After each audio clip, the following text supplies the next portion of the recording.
holy holiday hangover, my friend. Phew, I'm telling you, I am exhausted from everything, from all of the wonderful family memories to the wrapping to the spending. Oh, the spending. Even though I came in under budget for Christmas, I am ready for a clean slate, a refresh, a reset when it comes to my budget. So I'm doing a no spend January.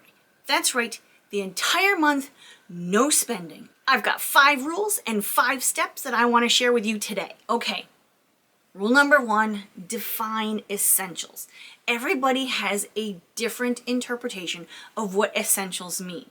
So for me, it means the things that I have to pay for that I'm committed to pay for, or the things that I need to survive. I'm not even going to talk about food. I'm going to leave that for a different rule because it tends to get a little fuzzy for many people.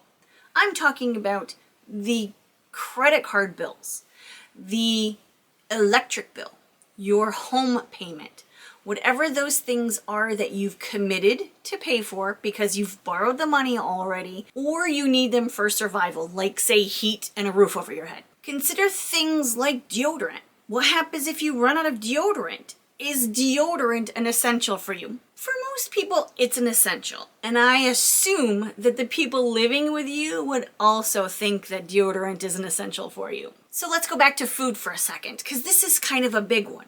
Yes, food is essential.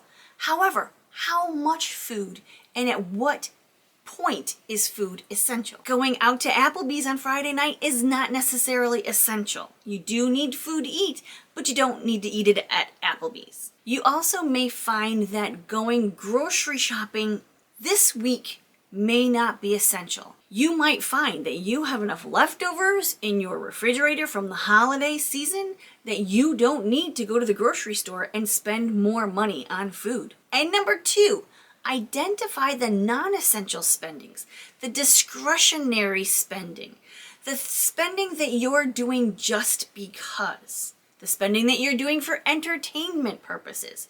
Now, I'm not talking about stopping your daughter's gymnastics because you've committed to that already, so you have to continue spending the money each month on that. I'm talking about the going out to eat or going skiing for the weekend, maybe buying that new book that just came out by your favorite author. Those are non-essential spendings. That's the discretionary stuff that doesn't need to be spent on, at least not this month while you're doing your no spend challenge. And number 3, set clear goals. I'm such a goal-oriented person. I love setting goals. How much money do you want to save? How much debt do you want to pay off with that money? How much money are you willing to spend at the grocery store this month? And how much are you willing not to spend? And rule number 4, consider trying a cash-only system for the month. This will just help you control how much money you're going to spend. Really, this comes in handy when it comes to grocery shopping.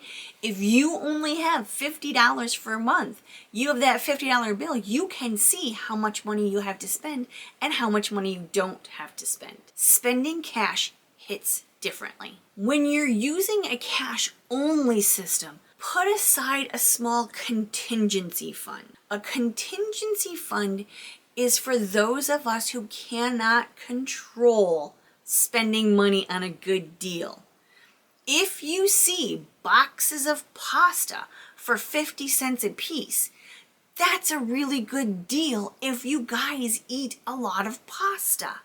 So put aside whatever amount of money you decide is a good amount for those really good deals. But remember to ask yourself a couple of questions before you buy. Do you need it? Do you really need it? Do you need 5 boxes of pasta, or will the other 5 boxes that you already have suit your purposes? Will it go on sale again? Is this a regular sale price? Is this an extremely good sale price? Will you be able to find this price sometime other than today? Could you use something else instead? Maybe you have enough pasta. Maybe you're trying to cut back on your carbs, so you could substitute rice instead, and you have a lot of rice. Those are the questions you should be asking before you purchase with your contingency fund. Cash puts strong boundaries in place to avoid impulse purchases and overspending. And number 5, plan those meals. Something that I like to do every January is the Great Pantry Challenge. This means that I go through all of the cupboards and the pantry and the freezers and the refrigerator and every place that I put food, and I figure out what we have and what we need to use up.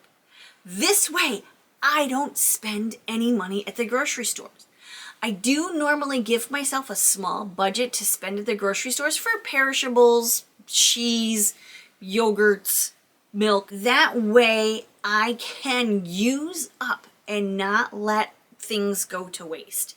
You know what I'm talking about. Way back in the freezer, there's that zipper bag full of meat that you're not quite sure what it is. It's time to take that out, figure out what it is, and create a recipe to use it up. Okay, so there are my 5 rules.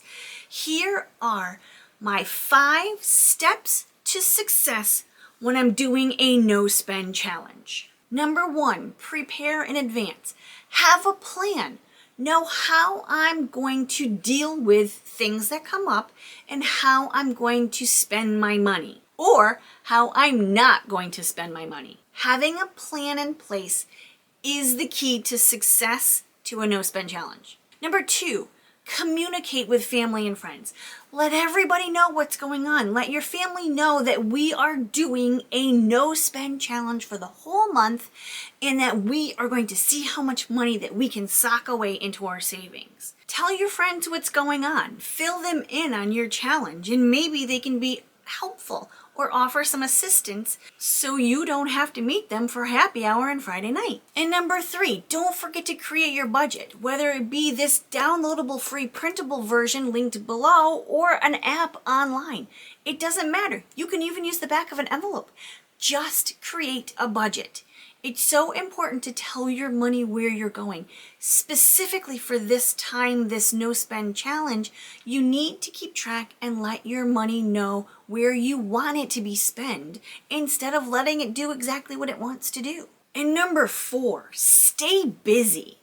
Don't let your mind get bored and want to say, shop on Amazon, or look through those emails of the sales that are going on for the winter after Christmas. Sales are big this time of year. Decide to spend your time doing something else. Clean out your closet, clean out your basement, find things to donate, find things to sell, make a little bit of extra money while you're doing this no spend challenge. Don't let yourself get bored and decide that you need to go to Target for a coffee and walk around. And number 5, make sure you reflect and adjust as you go through the month. Think about what you're doing. Think about what you're feeling. Think about how you normally spend your money.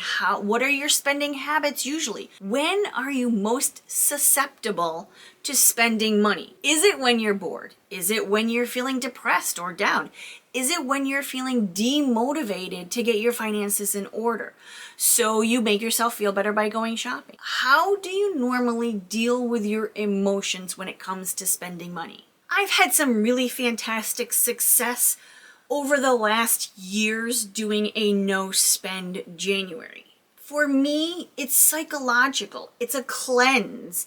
It's wiping the slate clean and kind of starting all over again. It's a rest period after the busy holiday season. There's something that happens when I do this no spend challenge that calms me. I know it sounds kind of crazy, but it takes the pressure off of me to spend money. I'm doing a no spend challenge. It's time to reset. It's time to refocus on my goals for the year, and it feels good to me. Don't let it be a punishment. Let it be a reward for a long, difficult spending year. Thank you so much for watching. I truly appreciate you, and have a great day. Bye-bye.